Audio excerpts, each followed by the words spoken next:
Hey guys, thanks for stopping by. If you like my video, please like and subscribe. Also check me out on Twitch as Floyd Mason. Hello, welcome back, sports fans.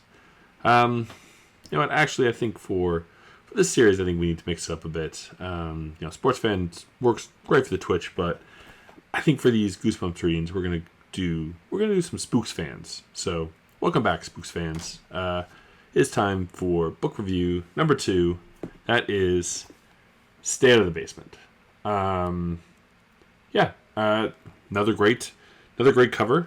This one is actually done by Jim Deason instead of Jacobus. From what I've read on it, apparently I think Jacobus was given book 1, Deason was given book 2, and his is just a little too graphic for what they wanted.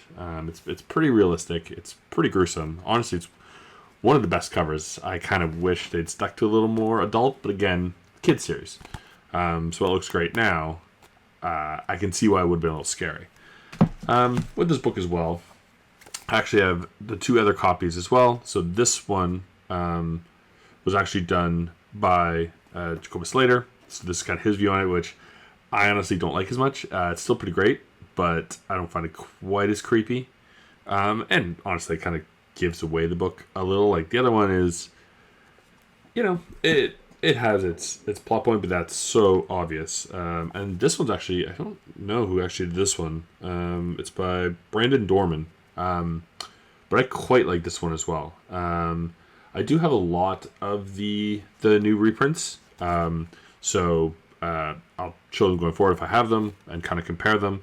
I think my favorite is the original, followed by this one, followed by Jacobus, unfortunately. But that's just the way it goes. A lot of them, I really like the cover art of this Goosebumps series. So, Jacobus did a great job on the whole. And his cover's still great. So let's get into the story a bit of this one. So I kind of made some notes on this one because, again, read it a bit ago, and also my memory is just garbage. I forget everything once I read it. So I remember a lot of the story, but forget the order. But basically, this book, again, about a pair of siblings, Margaret and Casey Brewer, and their father, Dr. Brewer, who was laid off from his job at a university, studies plants and whatnot, and now he's started to get a little weird. So the book is mainly about them and kind of noticing the weird things that he does. The mother is gone for most of the book. She's going to visit her sister.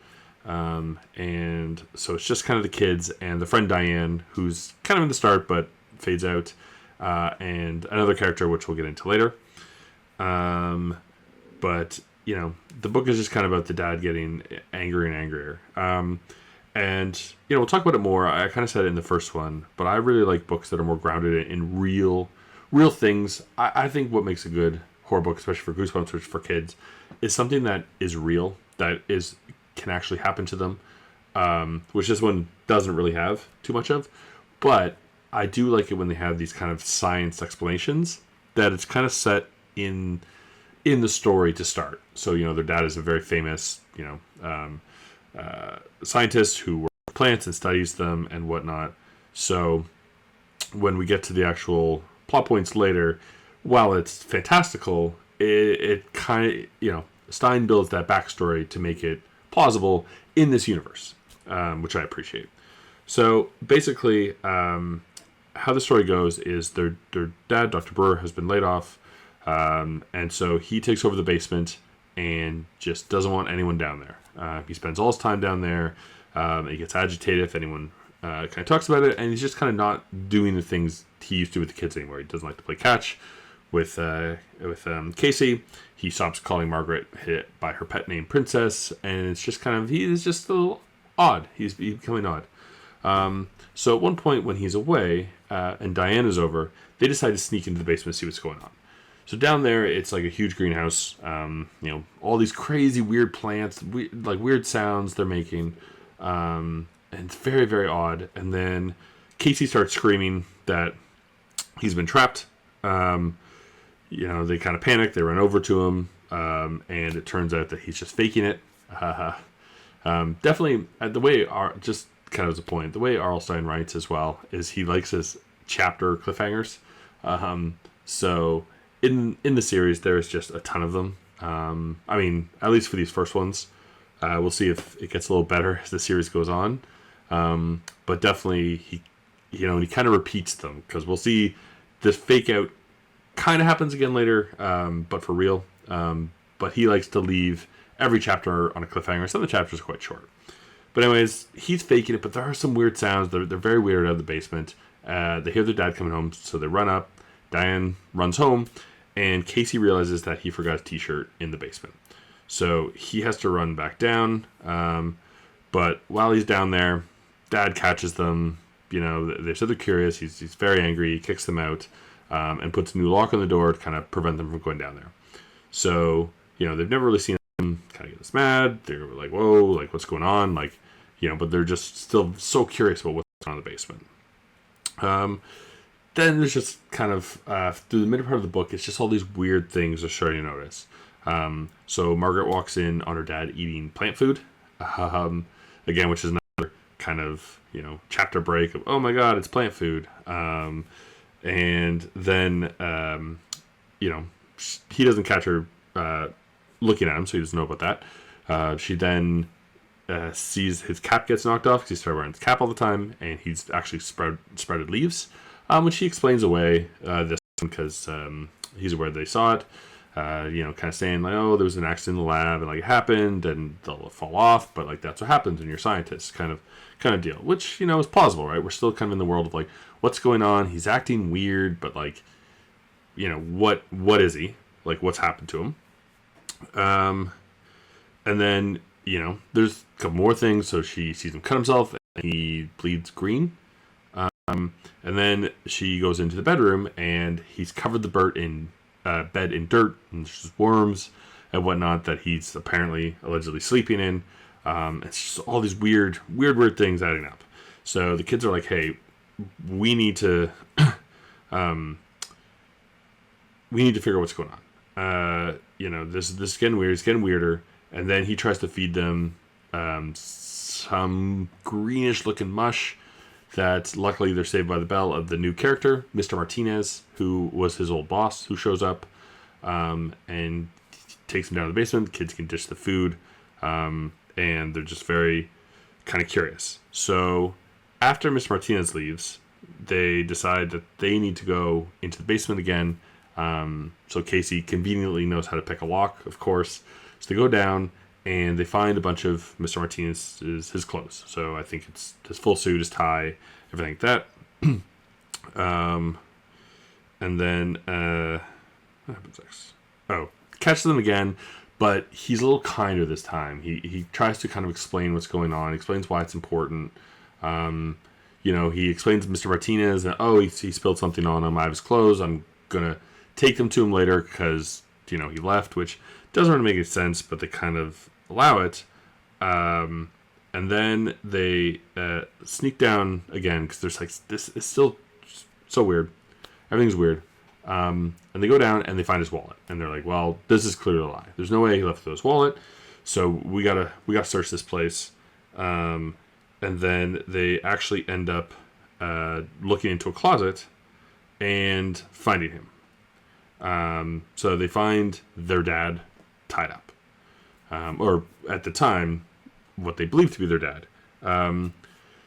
So the other dad comes back. He had just gone to pick up the mom from the airport, and there's this whole scene kind of where they're the whole, oh, it's a clone type thing, trying to decide who's the real one. So the dad they find in the basement grabs an axe. They kind of tussle over it, and goes to Margaret, and then they're both kind of like, give me the axe, like, I'm your real dad, until one of them, the one that was in the closet, calls her princess. It's kind of the big foreshadowed event in the first chapter of him not calling her anymore. So she gives this dad the axe. He chops up the other one, bleeds green, so they basically know they're right.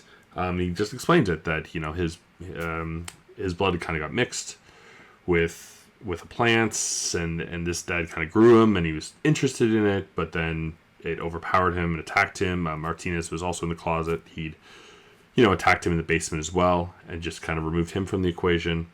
And so at this point, the dad's like, hey, yeah, like that wasn't me. All that weird stuff wasn't me, but this is too weird. I need to get rid of this. And basically just gets rid of it all. There's a little chibi throwaway line at the end that I don't really care for, where outside Margaret's leaving, the plants are kind of like, oh, like I'm your real dad type thing. It's just, I choose to ignore that last little like paragraph of the story. I think it just kind of cheapens the ending a bit.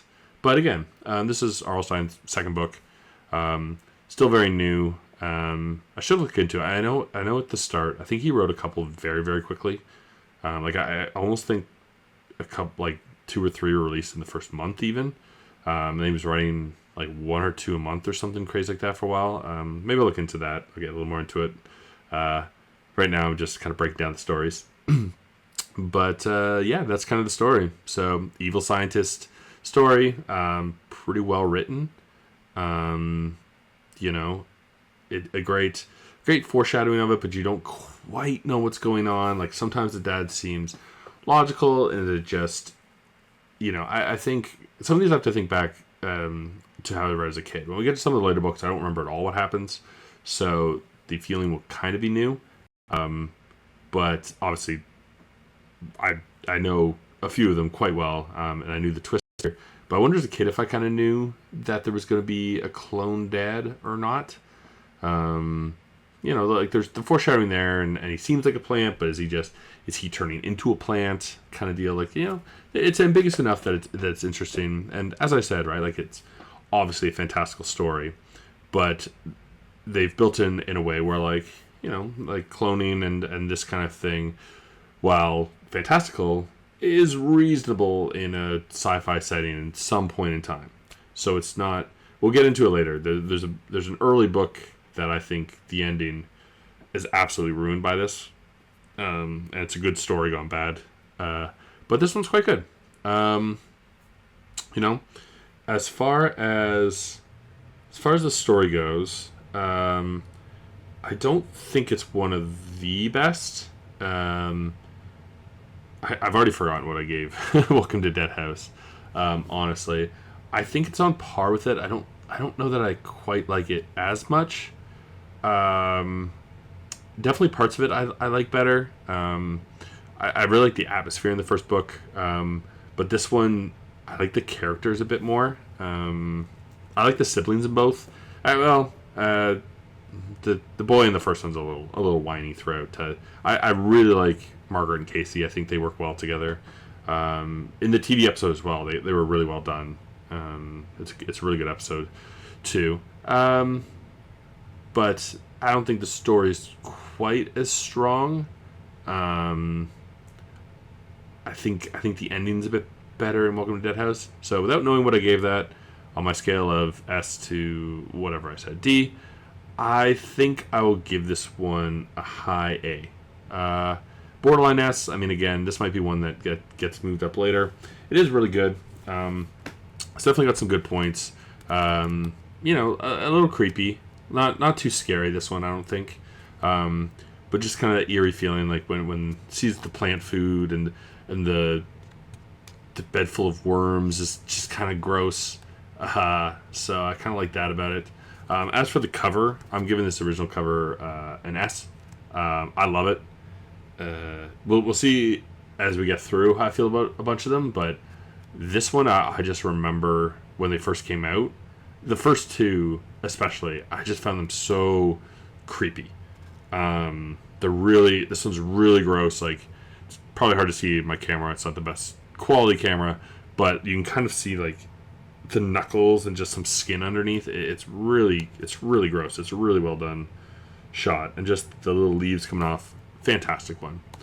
But yeah, so that's my rating on this one.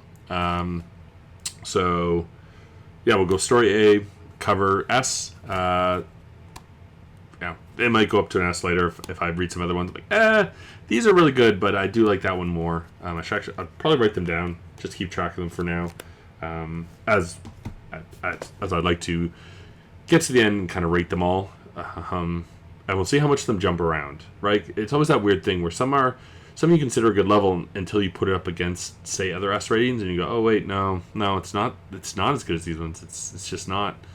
And some, there's always the books where you read them and they kind of hit you right away and they're great, and then you kind of sit on it for a bit and you go, not as much. Yeah, that's going to do it for this one. Up next will be Monster Blood. So, I mean, that's one of the first books. Well, it is the first book in the series that kind of has a continuous run throughout. I mean, there's 3 in the original one. There's a couple more in some of the other series. I'm not too familiar. I've actually never read any of the Horrorland or Slappy World, anything like that. So I don't really know which other ones there are later. But I know there's 3 in the original one.